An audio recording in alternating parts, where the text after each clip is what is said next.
Welcome to WNIN Lawmakers. I'm Abbey Doyle, filling in for WNIN's John Gibson. Our guest today is District 8 U.S. Representative Larry Bucshon. Before we check in with Representative Bucshon, here is a report from Indiana Public Broadcasting's Brandon Smith on what happened in the General Assembly this week. The Senate passed a bill that strips school librarians and teachers of a legal defense against charges that they shared harmful materials with minors. Opponents worry it will suppress books that deal with difficult historic issues such as slavery and the Holocaust. The bill's backers say those aren't the books they're trying to get rid of, but shied away from sharing specific examples of what they claim is pornography rampant in schools. Under Senate-approved legislation, tracking someone electronically would be a felony under state law, with some exceptions. The bill came out of a case in which a woman was attacked by her ex-boyfriend after he tracked her with a GPS device. Exceptions include family members tracking each other and tracking your own property. And a bill that allowed local communities to decide whether to force school board candidates to use political party labels on the ballot did not get called down for a vote in the House. House Speaker Todd Huston said it's unlikely the issue will be revived this session. For Indiana Public Broadcasting, I'm Brandon Smith at the State House. We're joined now by U.S. Representative Larry Bucshon.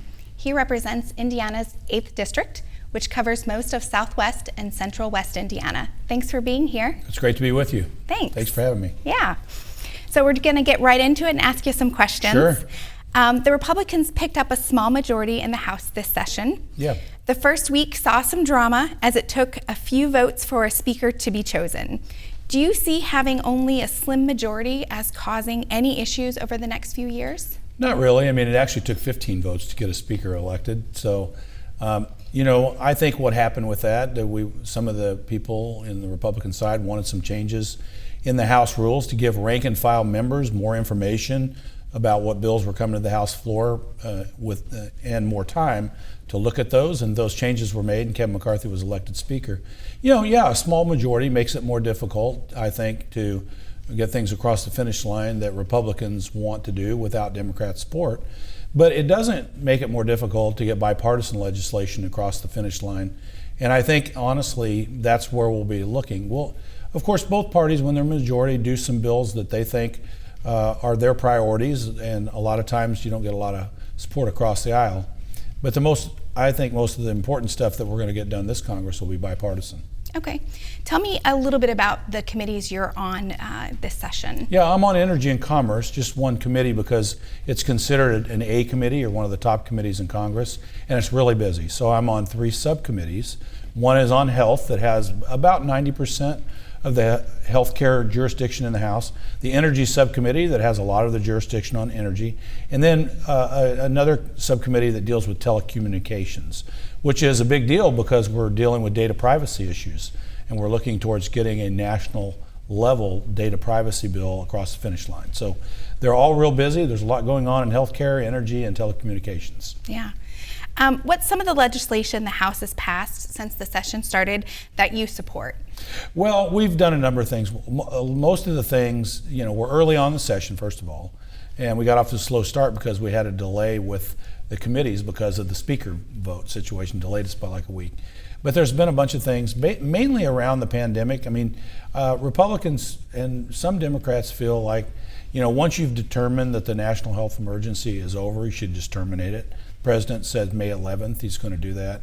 And some of the other mandates as it relates to our military, we feel like, the mandate for vaccines were lifted on the military. They should offer those people their jobs back that were kicked out of the military because they didn't get vaccinated. And let me just say this. I've been vaccinated. I've been boosted. I'm a physician. I recommend vaccination. I just don't think government mandates are the way to go. And it actually, I think, decreased the number of people that got vaccinated. So those are some of the things. And then some of the things related to energy. We really believe that we should unleash America's energy. Look, I'm an all the above supporter. I support renewables. I support fossil and nuclear. However, I think the current administration is advancing too quickly and shutting off a lot of the ability for us to produce like natural gas and oil here in the United States and making us more reliant on foreign countries. The war in Ukraine has shown us the importance of energy geopolitically. And you see what's happening in Europe when the Russians have shut off natural gas and oil from Europe. So those are the main focuses so far. We're really early on. I'm working on bipartisan things with some of my colleagues in the committee level, and we'll see where those go.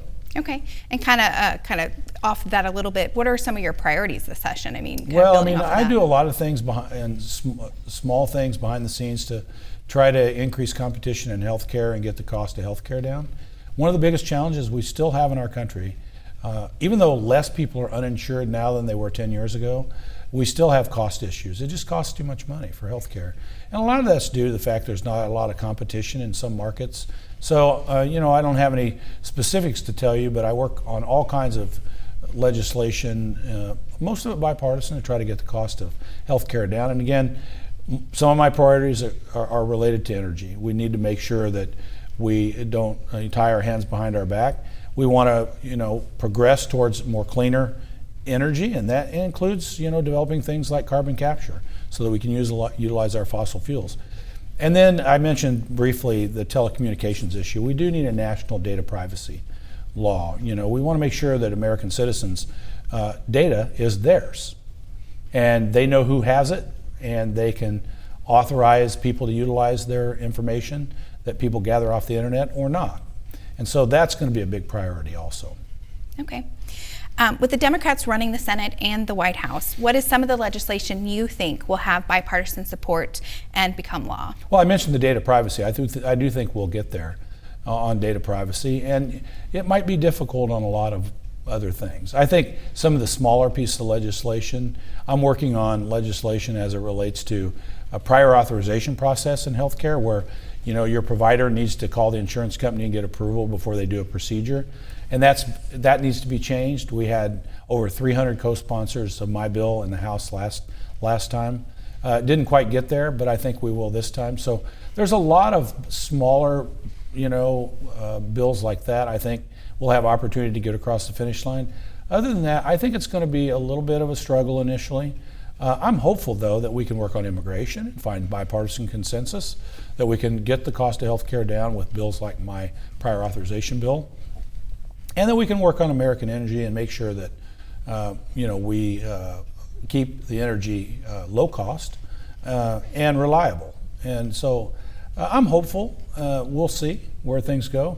Let me just say this, though. At the House level, I work with colleagues on both sides of the aisle. And I do think there's a lot of opportunity to get things done in divided government. Big things, big picture things are hard because we have substantial differences between the parties, but making progress is not hard. We should be able to do that. Okay. There have been a lot of concerns locally and across the tri-state after what happened last month with the derailment. Yeah. The water quality in the Ohio River and the aftermath of that derailment in Ohio last month. What do you think about the state and federal response to that train derailment? Yeah, I think it's in a district. A colleague of mine, Bill Johnson from Ohio, and I've spoken to him personally about the situation, and others in Washington D.C. about the derailment and what the risks are to the environment, not only in their community, but in Indiana and downriver from that area, because the Ohio River goes up that way, and some of its drainage could come here. And honestly, at this point, I think the response has been pretty good. I think there was some political haggling over the Secretary of Transportation and others. But when I talk to people in D.C., I think the National Transportation Safety Board was on scene right away, and other federal agencies. Bill Johnson, congressman from that area, tells me that they're testing almost hourly the groundwater as well as the air and even private wells, and at this point they have not seen any substantial contamination. Now, as far as it relates to something that's been in the news about bringing some of the contaminated soil and water to Indiana, I've been in touch with state officials, and at this point they're testing frequently up in Putnam County. That's not in my district, but just outside my district, and they've not found any contamination. The thing to know is this happens all the time. These facilities around the country take this type of material almost on a daily basis.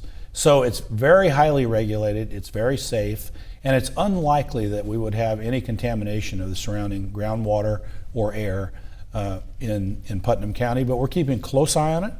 I'm talking to local, state, and federal officials and getting updates almost daily about that. Okay, and kind of in connection with that, should a situation like this automatically escalate a federal authority since it affects states downriver, like in this situation?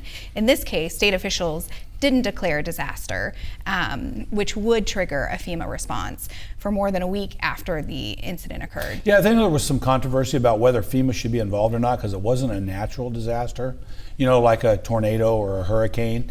And I think initially the Biden administration determined that it wasn't a FEMA issue, but all these other agencies. And that seems like to a lot of people that was not proper, but I'm not so sure that it wasn't. I think initially, FEMA responds to things like tornadoes and hurricanes and floods and those type of things. But they looked at it more closely, and since the local officials had concerns, then FEMA got involved. But I think it might have been a little bit of a delay, but honestly, looking at it, honestly, I think the response is probably appropriate for the most part. Again, I'm not on the ground there in Ohio. My colleague Bill Johnson is, and I get information through his office and through other federal agencies. But it did create quite a bit of controversy, and I understand that. But I think everybody at the federal level and the state level in Ohio are doing everything they can at this point. And it's a difficult situation. My question is, was the maintenance of the rail cars up to snuff, right?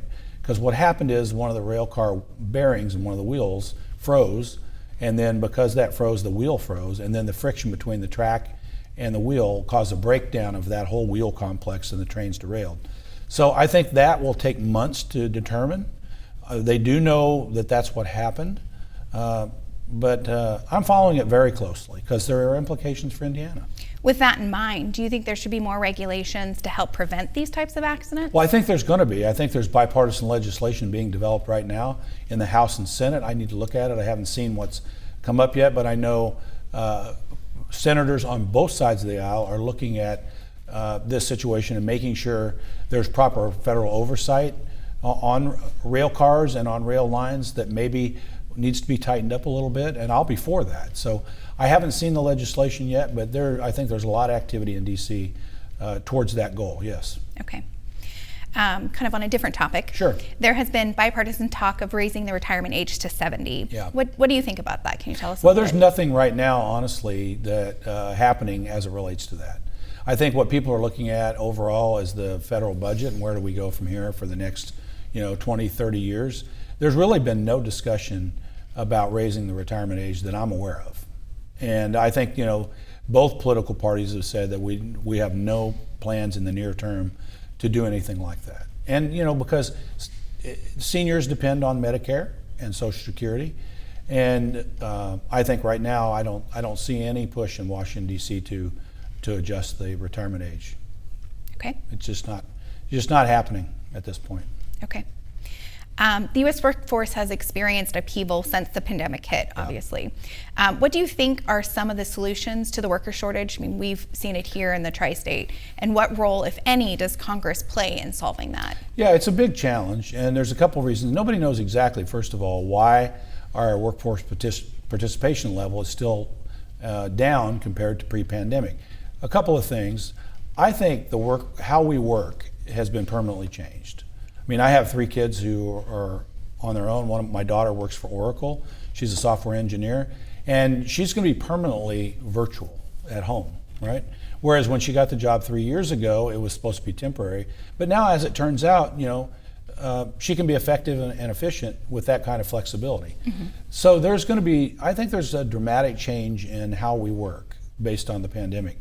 So that's some of it. The other thing is during the pandemic, some 2-income families, because schools were closed around the country, and they had to find options for their children or their elderly parents, for that matter, are now 1-income families. They've decided, to change their lifestyle to make it so that they don't depend on high-cost childcare and their lives are scrambled every day, trying to get kids to and from school and daycare, which my wife and I did. We had 4 kids, we both work. But not everybody can afford that, you see. And so there's been a permanent change there. And so I do think there's going to be some people out of the workforce that aren't going to come back. And then I think finally, a lot of people, because of the extended unemployment for a long time, and the checks that came from the federal government, just don't feel like they have to go back to work. People say that mid-23, a lot of people's money that they've saved is going to run out, and they'll get back in the workforce. So I don't know. There's not a quick fix solution. I don't think there's anything really the feds can do other than not pay people not to work. Right. We heard a lot about the debt ceiling in January, but it wasn't raised and the government is still operating. How is that? And could you explain what the debt ceiling is for people who don't know? Yeah, what the debt ceiling is a cap on how much money the federal government can borrow, right? And so let me just say this, with our current budget situation, we're borrowing about 40 cents of every dollar, roughly, somewhere in that ballpark, every day. So we have to borrow money. And so there are things the Treasury can do, even though the debt ceiling's been reached, to continue to borrow money, but only for a period of time. So unless we can get our fiscal house in order, which has been a struggle to do, which I've been working on, we have to continue to be able to borrow money at the federal level. So the debt ceiling has to be raised, and it will be raised. It was raised 3 times during the Trump administration, okay, for example. And so with that, though, Republicans feel strongly, because of the trajectory of our spending, we need to look at budgetary reforms that gets us on a more sustainable pathway fiscally. And so pair that with a debt ceiling raise, and that's our position. You know, right now, the president and the White House say that we should just raise the debt ceiling without changing anything going forward. We just disagree with that, but we will come to an agreement at some point before we need to raise the debt ceiling. You're looking at May, June, probably. So it's a tense negotiation, but I just want to let all your viewers know we will not let the government default on its debt. And I think, let me give you a quick example. If you had a family member that had a credit card, and they charged up the credit card, and you needed to pay that back, would you just pay it back and then let them charge it back up again in the same way that they did before? Right. Right? No, you wouldn't, Yeah. right? You'd say, okay, you're going to have to change your spending habits here, okay? I mean, that's the best example I can give. It's like we've charged up the credit card, we owe the debt, we have to pay it, but we shouldn't be charging the credit card up as rapidly as we have been, and we need to get a handle on that. That's my position. Okay. Representative George Santos of New York has been plagued with some controversy since he was elected. Yeah. Do you think that there should be a more in-depth vetting process for candidates who are running for Congress? Well, not on the campaign side, there is. I mean, I think it's up to the political parties and to vet their candidates. And at the end of the day, people like Mr. Santos, was voted in office, and then the things that he's done have come up after he was elected. So I think it was unfortunate. Usually, honestly, each political party does opposition research on the other candidate, and I don't understand why politicians think that they can embellish their resume, for example. I mean, it's pretty simple to find out, right? You call their college and you find out they didn't graduate from there. I mean, so I think that's unfortunate. I felt like Mr. Santos should step down. And once all this came out, I think it hurts the reputation of the House of Representatives. I've told that to our leadership, and their view is that the voters voted him in, and knowing what they knew, and so it's up to them to tell him whether they want him to continue to represent them. I felt that with this kind of egregious, untruths that he has told, that he should step down. But that's just my view. So, it's unfortunate. We have this happen on both sides of the aisle. We have candidates. We have a senator from Connecticut who said he was in Vietnam and he wasn't, for example. At the end of the day, it's up to the political parties to vet each other's candidates and the American people to make a judgment on whether they think that disqualifies someone from representing them. Right. Okay. Well, is there anything else you wanted to mention that we haven't covered yet? No, I think the things that you've mentioned are the things that people are concerned about. If workforce is a big issue, what I hear around the district. Workforce, inflation, healthcare costs, and somewhat the border, and honestly, the fentanyl crisis. And I want to mention the fentanyl crisis a little bit. We lost 107,000 or more people last year to fentanyl, and we're losing people every day. And so we have to do something about it. Most of this is coming across the southern border, but we also need to educate people, how dangerous it is. And they should not be buying drugs at all, and use illicit drugs. But what's happening is people are getting things off the street that look legitimate. They think they're drugs that were bought at a pharmacy and are just being sold on the street. That's not true. And one pill can end your life. So I would really plead with everyone, please do not take anything that is a drug off the street, that is not from a pharmacy. Even though it looks legitimate, these things are laced with fentanyl and it could cost you your life. So that's the only thing. The fentanyl crisis is real, and I'm working in Washington to try to make sure that we can get a handle on it. Okay. Well, thanks again for being with us this week, Representative Bucshon. Yep. I'm Abbey Doyle. Thanks for watching WNIN Lawmakers.